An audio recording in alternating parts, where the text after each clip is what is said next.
অবাক হইস না, অবাক হইস না, এটাই বাস্তব। অবাক তো আমারে কইরা দিছস তুই। নিজের আপন যমজ ভাইকে সারপ্রাইজ করতে এসে আমি নিজে সারপ্রাইজ হয়ে গেছি। আমার ভাইটারে তুই খাইয়া দিছস। ভাইরা আমার এইসব লোকাল ঝামেলার মধ্যে রাখতো না, রাখতো ফরেনে, দূরে দূরে। তোর কত বড় সাহস, তুই আমার যমজ বাইরে খায় ফেলাইছস। আজকা তরে ডাইনে বামে সহ কসলাইয়া আয়োজন কইরা খাম। ক আগে কি নাস্তা পানি খাবি নাকি ডাইরেক্ট অ্যাকশন শুরু করমু?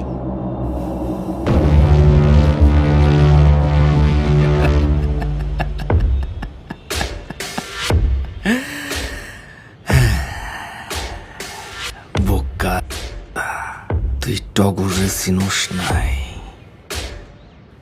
সেই দিন তুই বাইসে গেছস, থাকলে তুই ভাইরে এক লগে ভরতাম। তোর ভাই যেই ভুলটা করছে তুইও সেই ভুলটা করবি। আমার কলিজার গায়ে হাত দিছস, আমার কলিজার কসম, তোর কলিজা কাইটা তোর হাতে ধরাই দেবো একদম। অ্যাপাটাইজার শুরু কর, মেন্ডিস তারপরে যা।